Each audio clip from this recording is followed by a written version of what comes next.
Hello, guys, and welcome back to our podcast, our draft podcast. I'm Gerardo, your moderator, and this is Draft Day.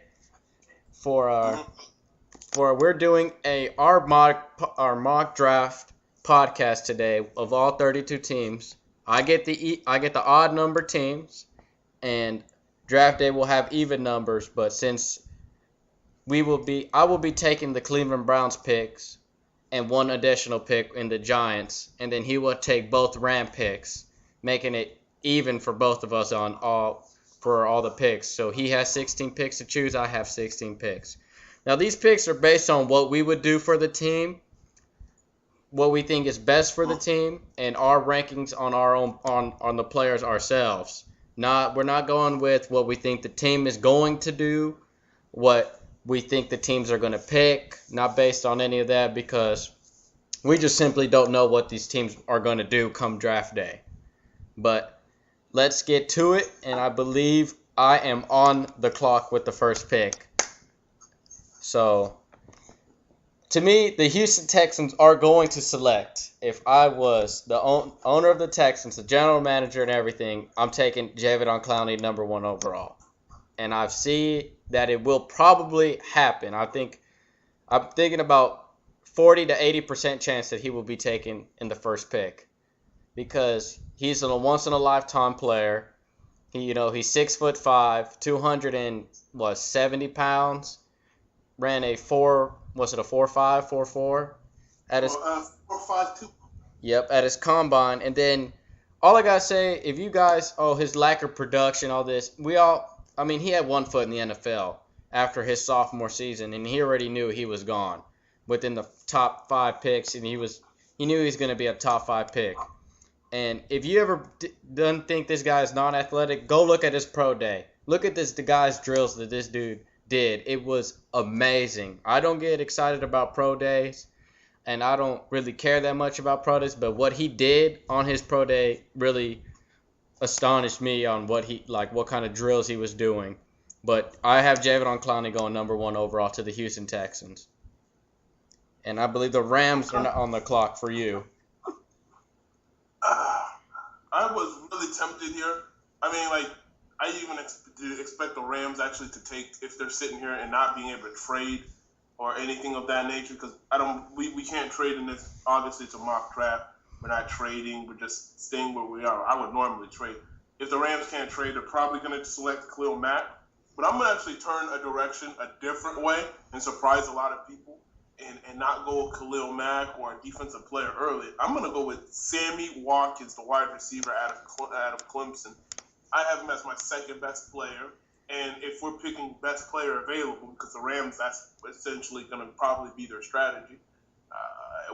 With the second overall pick, I'm taking the best player, and that's Sammy Watkins. It's a much needed position that they've tried to address over and over and over, and yet they failed to get for Sam Bradford. I was caught up in watching Sam Bradford. I don't watch a lot of NFL film, but I went back and watched Sam Bradford film. It's disturbing how bad his supporting cast is.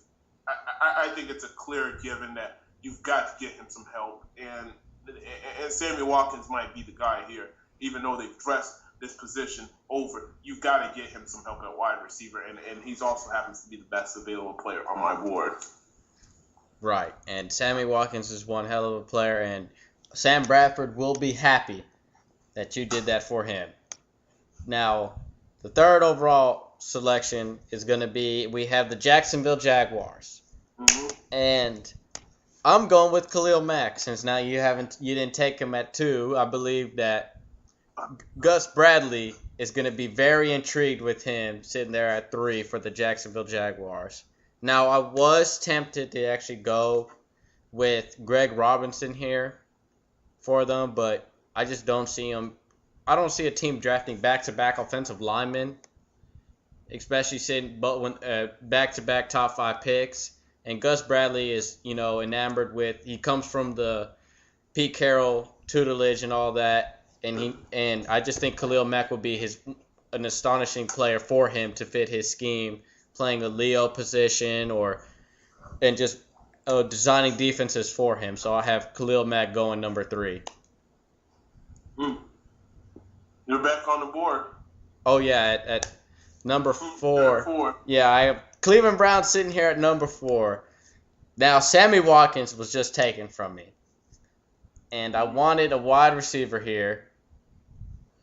Now I am intrigued to go with Mike Evans, but I feel like they need a quarterback, and so I think what's going to happen. I think the Cleveland Browns are going to take. This is a lot harder than I expected. I'm going with this. I'm going with man. All right, I'm doing it. All right, I'm doing it. I'm going with Mike Evans here at number 4 for the Cleveland Browns. Oh, that was a good one. Because I was thinking I was going to say Derek Carr, but I was like, you know what? Mike Evans is one hell of a talented receiver. I don't see that good of a receiver as sitting there at 26 for the Browns, so I might as well get my go-to receiver now. He's a big, tall receiver. And now the Browns are looking real pretty at their offense with him and then Josh Gordon and then also Jordan or Cameron Jordan, whatever way he spells his name or says his name at tight end, and also Ben Tate. So they have a great offense to work with now for Cleveland. Oh, yeah, and then I'm back on the clock again. I forget. Number 5. Yeah, you're back on the clock 3 times in a row. And then here we have, at number 5, we have, who's in here? I believe it's, man, oh man. Oakland Raiders, here we go. Now, Oakland Raiders, we have Mike Evans is gone. We have, Khalil Mack is gone. Sammy Watkins gone, which is, I think, we're all the big prospects for the Raiders. So, they did lose a tackle in Valdir, and he's gone. They do have a quarterback situation. So, I'm going with Greg Robinson out of Auburn will go to the Raiders. That's who I'm going with because they just lost Valdir at tackle. That's a need. They did go with the downgrade with Donald Penn with all that money. It's just like that move with the Valdir letting him go. I understand the Lamar Houston part, but I did not understand Valdir. I did not understand the Valdir. Tackles are so hard to find. Yes, and he's a top 10 left tackle in this league. I know, and they just let him go for nothing. Now, maybe a future compensatory pick. Yeah, and they did invest in that Englishman that played left tackle at Florida State. What's his name? They had last year. They drafted the rookie that played basketball in Europe. Gosh, I forgot his name. Well, anyways, they have him. I'm pretty sure he's going to sit behind Donald Penn. Greg Robinson, I think he should be playing right tackle for his first few years in the NFL, and then see how he becomes that left tackle. But I think I'm going with Greg Robinson here at number 5. I'm not convinced to take a wide receiver for the Raiders. Quarterback here yet. Wait, you're up at the 6th pick. Ooh, who's with the 6th pick? Oh, yeah, the Falcons. Oh, yeah, but by the way, it was Malik Watson. Oh, yeah, Malik Watson. There you go. Malachi Watson, I'm sorry. Yeah.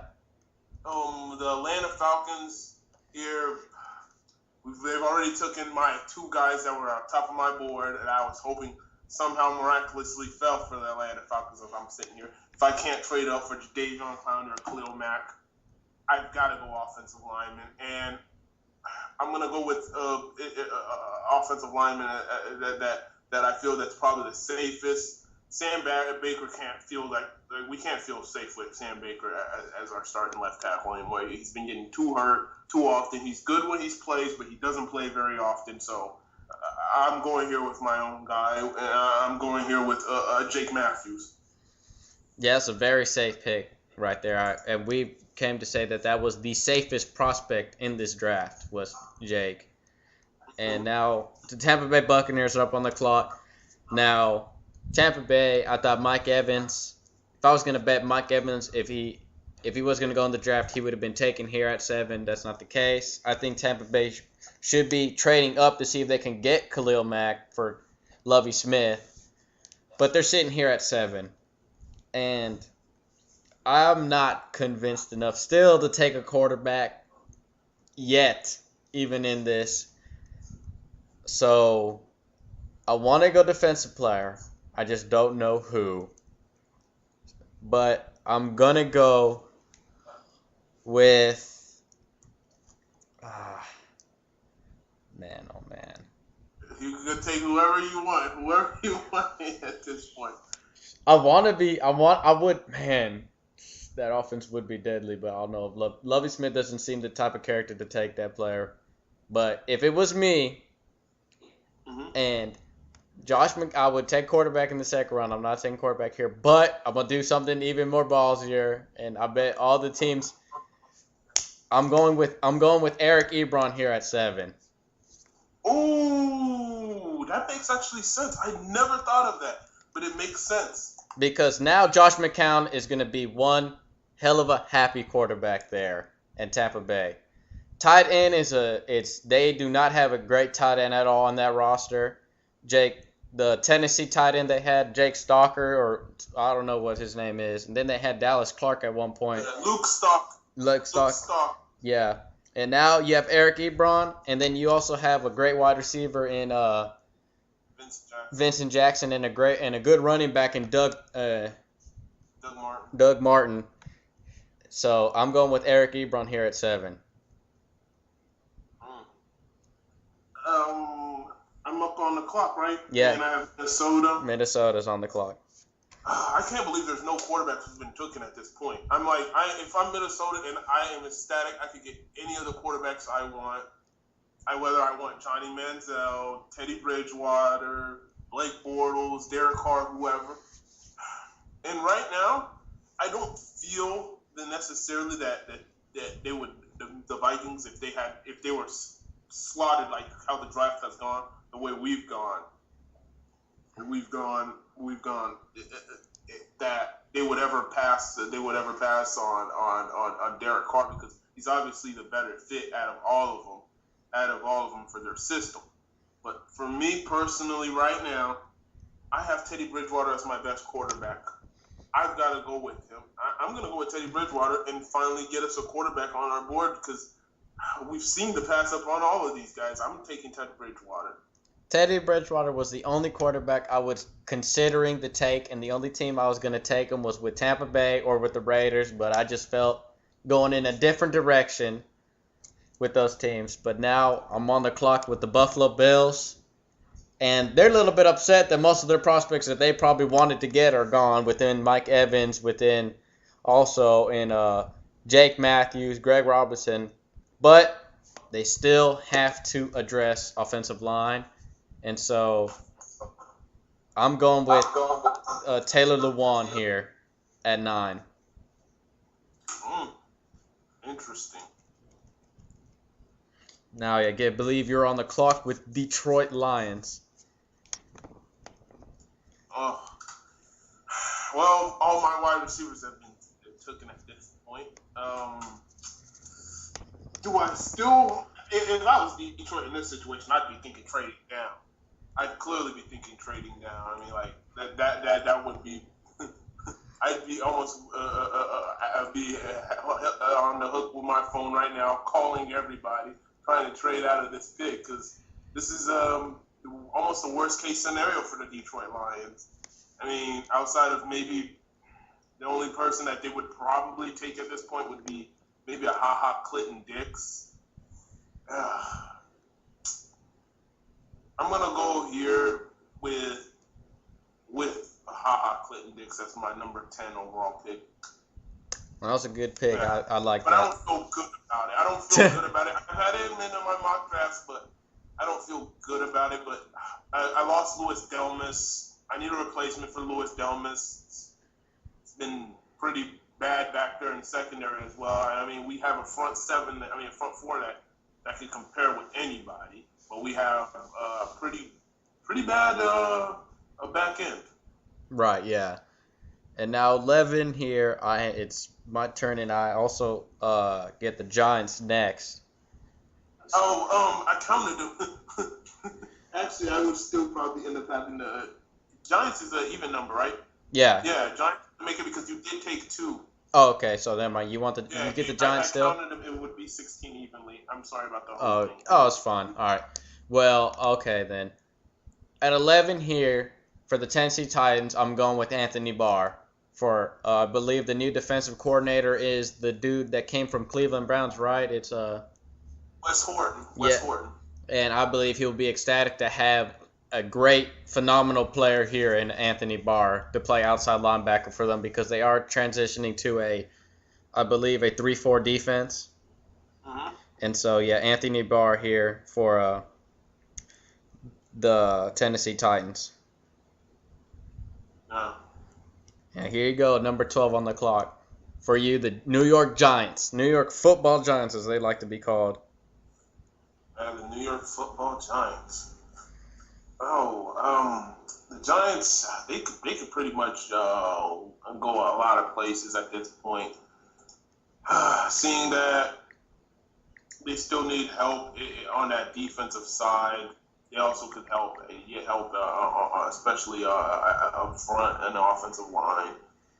Eli Manning needs help. I was really considering here, even pushing it for a little bit, even though he's not as high on my board. I was going to go with Zach Martin this early, but do I want 2 short arms offensive tackles? Because Justin Pugh a year ago had really short arms, and I'm going to put another short arm offensive tackle on the left side. I like my offensive tackles to be long and athletic. I can't do that to Eli Manning. I'm going to go on ahead and try to make stops and make him have to only score fewer points. I'm not a fan of doing this, but this is hard. I'm gonna go with C.J. Mosley out of Alabama. Oh, that's a surprise for me. I did not. I mean, it's not conventional because I don't really. I'm always been in the school of thinking now like as I've gone on as I've studied the draft to not pick a true linebacker in the top 10 or even really in the top 15. But the linebacker is such a disaster for him because I'm looking at their linebackers right here: Jamel McClain, John Beeson, Spencer Peerless. I mean, like Spencer Adkins, Alan Bradford. I'm looking at these linebackers. It's just like it's not a very good linebacker situation. I've got to fix it.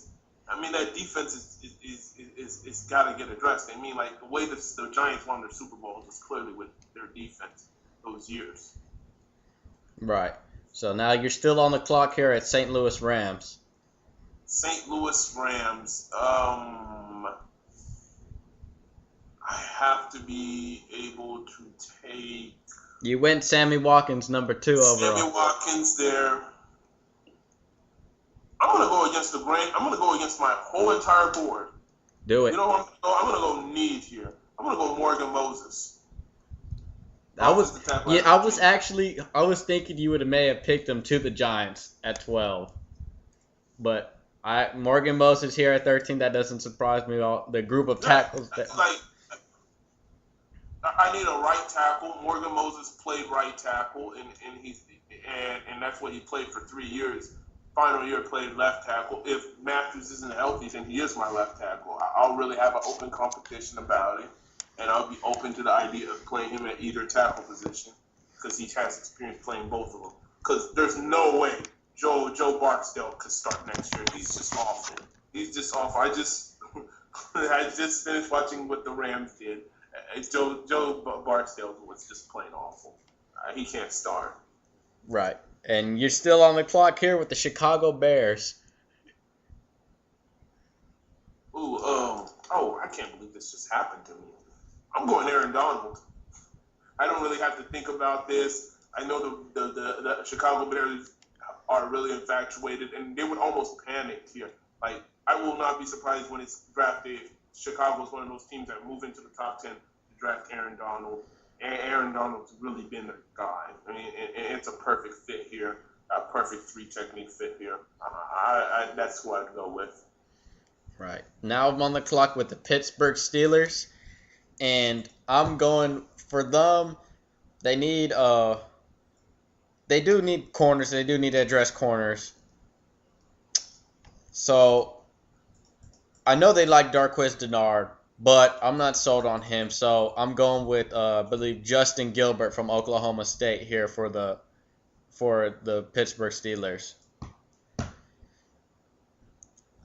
In my pick. That was a good one. And now, one. Because I heard reports they like Bradley Roby, they have all these up, but to me, no. I'm not taking a corner that's blind as a bat or Darqueze Dennard, who's a little bit too touchy-feely, and that won't really work as well in the NFL. So I'm going with Justin Gilbert, who's the best cornerback out of all of them and has nice return. He could return the ball for them. But yeah, Justin Gilbert here for 15 for Pittsburgh Steelers for me. I'm on the board now with the Dallas Cowboys, and if I'm Dallas, I'm kind of angry. Yeah. Because Clinton Dix has been taken, Donald has been taken. I mean, like, all of my top tier guys have been taken. Like, there's no more pass rushers. Barr is gone. I mean, like,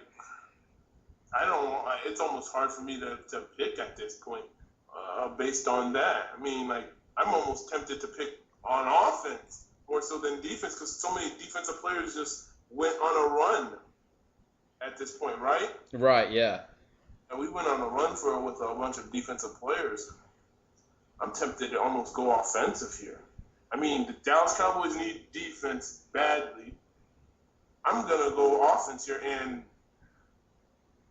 I'm going to take Blake Bortles. So you won't take Johnny Manziel. So Johnny Manziel will go to the state. I knew you were going to say that. I'm sorry. Okay, that's fine by me. I have no problem with that. Johnny may have a problem with it, but I'm not.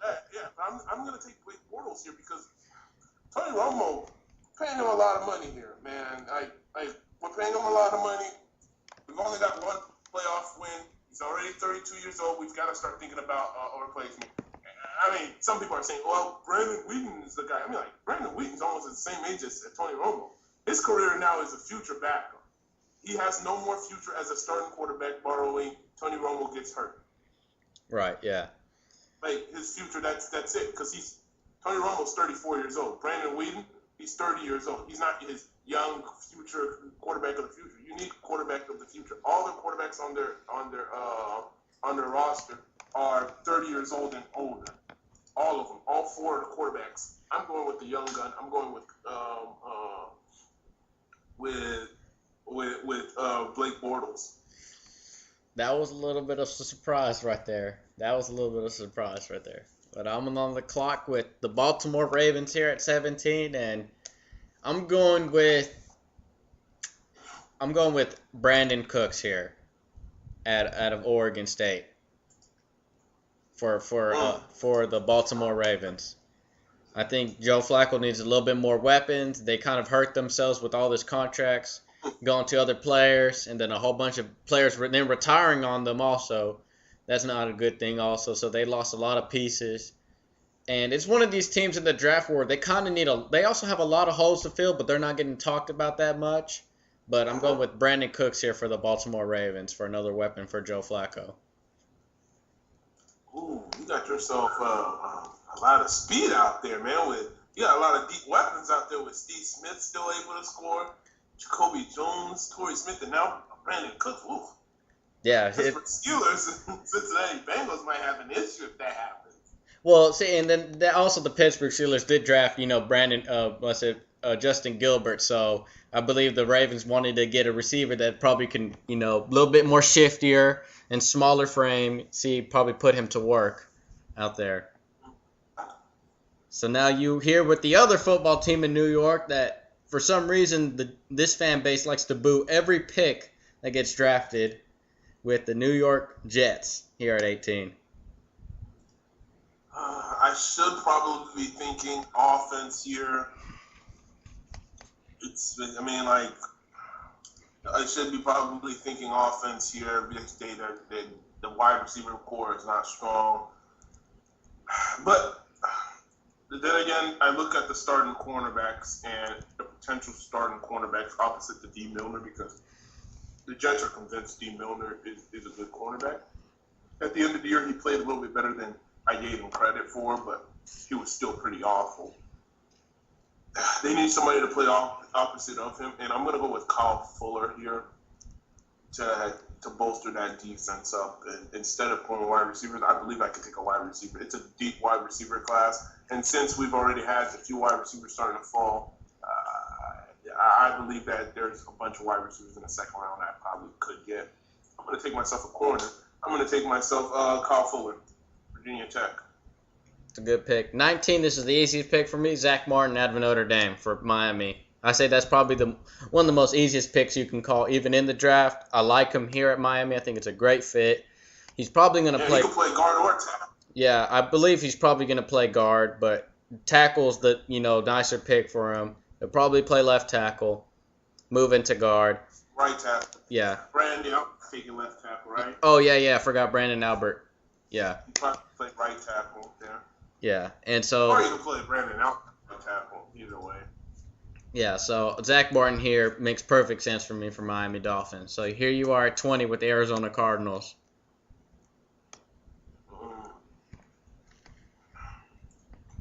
The Arizona Cardinals, they've been in need for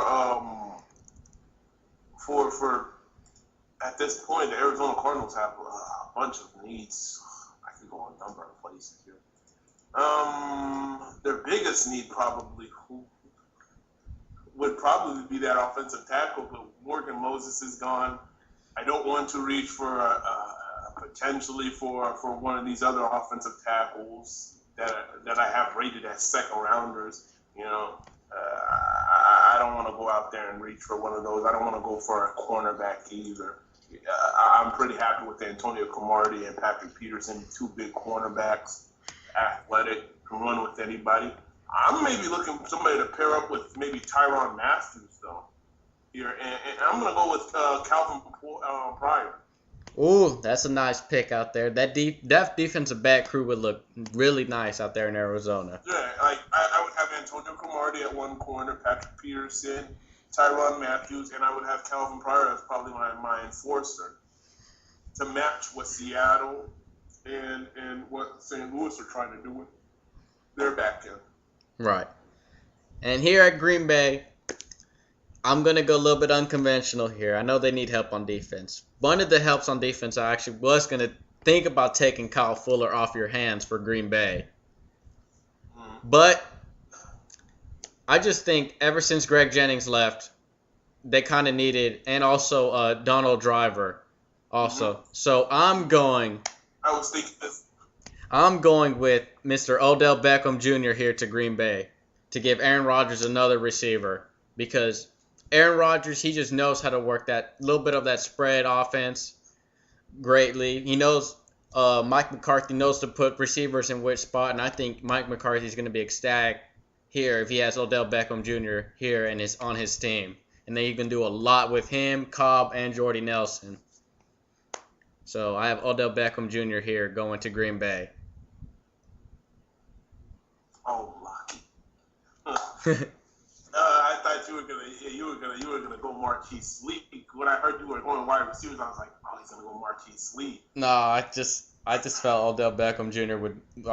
he would fit their system a little bit. I think they'll like him a little bit more than Lee. But I'm going with Odell Beckham there at 21.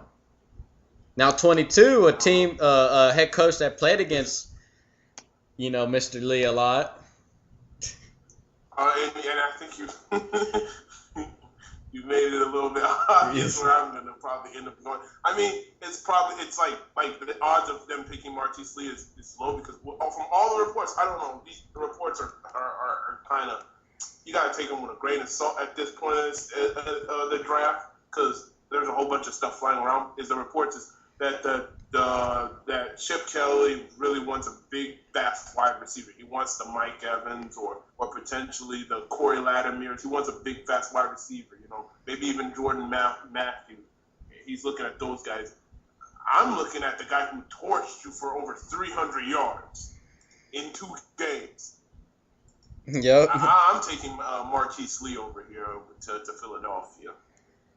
That's a great pickup there, and I think he would not really replace Deshaun Jackson, but they would give him some help with him. Yeah, it would give you a wide receiver that's actually healthy and a little bit more of a complete wide receiver, not just a guy who can go and run just a streak. Because Cooper only could do that, and Macklin has never been shown to ever really be healthy, and he's only on a 1-year deal. Even if he is able to be healthy, he might not be the long-term solution. So I was thinking, did you really need a wide receiver? As bad as that defense was a year ago, the wide receiver is probably their only need left on offense. If they get wide receivers, they pretty much fill up all their holes on offense because that offensive line looks good. The running game looks good. Right. And the quarterback looks good. So I'm sitting here with the Kansas City Chiefs. Now, they did lose a lot of offensive linemen here. Eric Fisher's going to be the left tackle.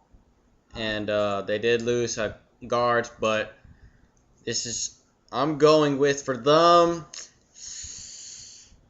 Andy Reid likes to have some tackles, but I'm not going to take a tackle too high. But at a guard, it's questionable for me. But I like the fit here, but I'll go with the dude out of UCLA, Xavier Feely. Yeah, here at Kansas City.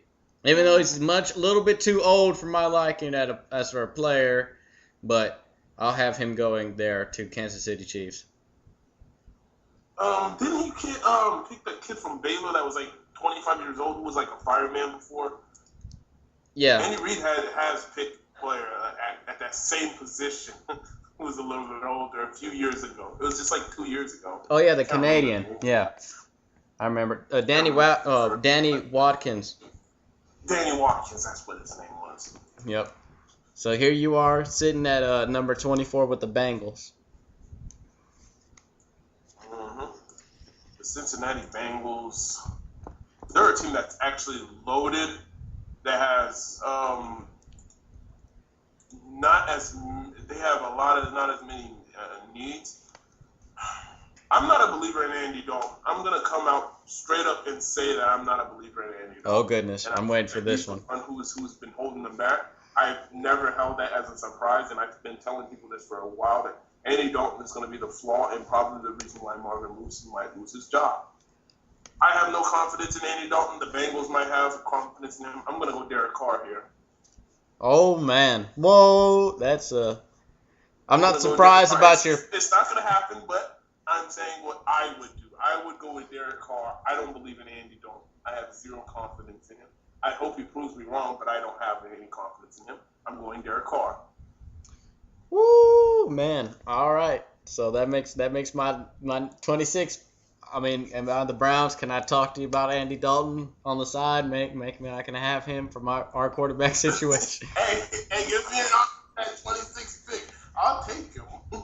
All right. So. And Derek Carr. Oh, of course, I'll take him. So I'm here with San Diego Superchargers. This is your team. And I'm going with the player you like here. And I'm going to go with Louis Nix III here for the Chargers.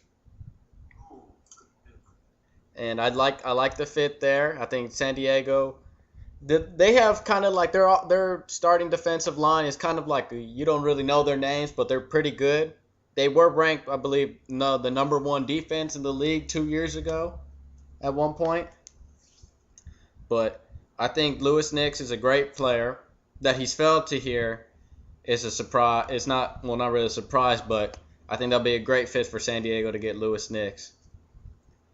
Now, sitting here at 26, it's the Cleveland Browns, and I said I was going to address the. Oh, yeah. Can I comment, by the way? Yeah. Can I comment something really quick about the San Diego Chargers? Yeah, go ahead.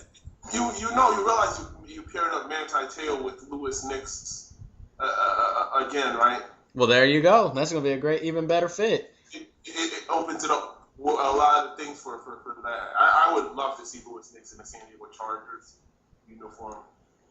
Yeah, it would be that actually. Yeah, there you go. Now putting the pieces together. Yeah. So now here at 26, the Cleveland Browns. Now Derek Carr has just been taken, and I did get Mike Evans in the first round. But here's Cleveland, and I'm sitting here thinking really nice. What should I take? Should I go with Mr. Johnny Manziel? But I'm sorry to say, guys. You get Mike Evans and Johnny Manziel. I'm sorry to say this, guys. No, I'm not convinced in Johnny Manziel. I'm not one bit convinced in him. So he's gonna probably be waiting in the second day because, there's a thing out there in Eastern Illinois. They have some good players that have came out of there. And I'm going with Jimmy Garoppolo out of Eastern Illinois here for Cleveland. Oh my gosh, I can't believe you passed on him. Oh, that you said my Andy Dalton pick was a surprise. I mean, my Derek Carr pick was a surprise. That's the surprise right there. You picked Jimmy Garoppolo over Johnny Manziel. I could not believe you picked that. Wow, that would be that. I think ESPN would have a fit with that. Yeah, they probably would not like me, but I'm sorry. It's not that they would have a fit, but they would have a report on it. They're like, oh, Mike Evans won the first. And I was thinking about going defense here, but you needed their quarterback, and I don't think Jimmy Garoppolo. I think he would have been gone before the Cleveland Browns' next pick. He may have been available, but I'm going here Jimmy Garoppolo here at 26 before he gets taken. I think it's I know it's a reach to everybody else, but I'm not convinced at all in Johnny Manziel right now, and I don't think he'll be a nice fit there at Cleveland. So you're up with the 20. Oh, I'm back on the clock with the 27th pick with the Saints. And, they did address Champ Bailey, but I'm sorry, I'm not convinced at all Champ Bailey can run with these guys as like he once did. But you don't I mean, yeah, you don't fix what's broke, what isn't broke, but you know what? I'm going to go with the team under me. You're not going to like this, but wait, never mind. He's not available.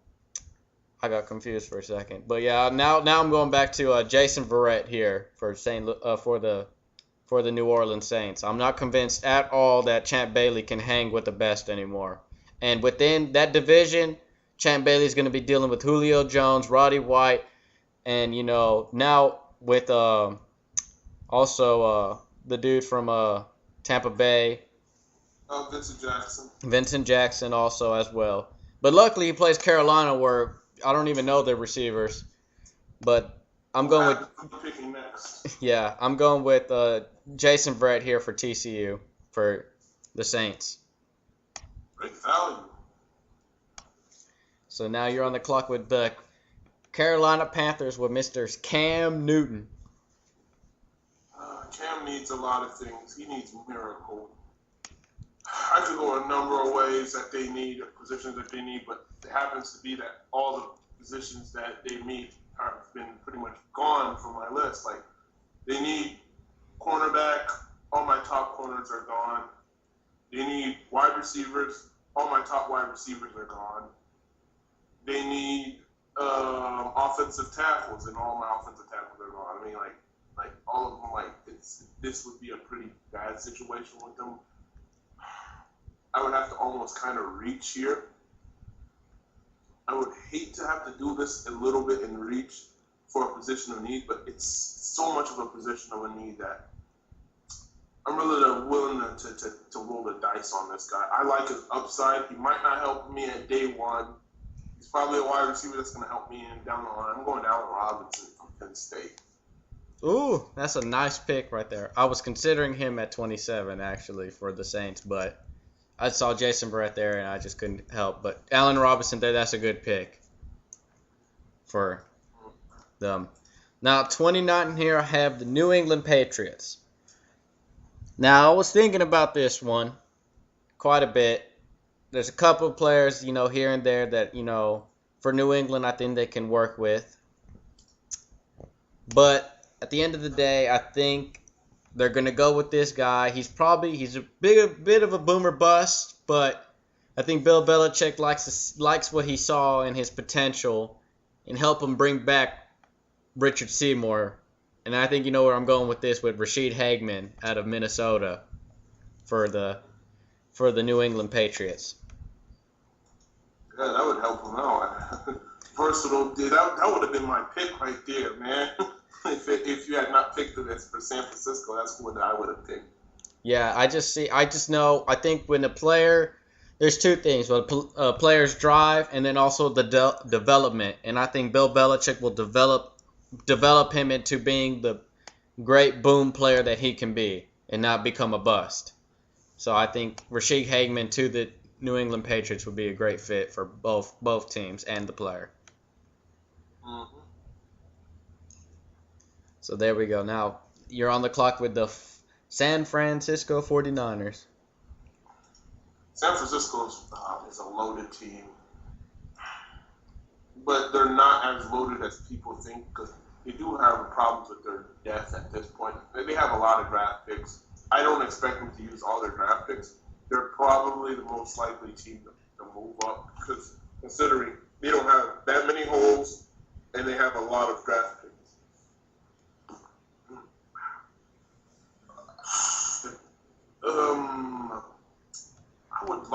I don't really like their cornerback situation right here. I mean, I am a fan of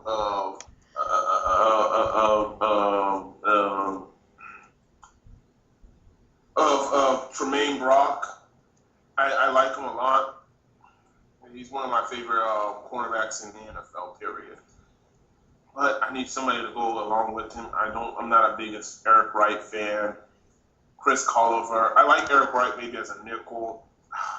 I would like to go cornerback here.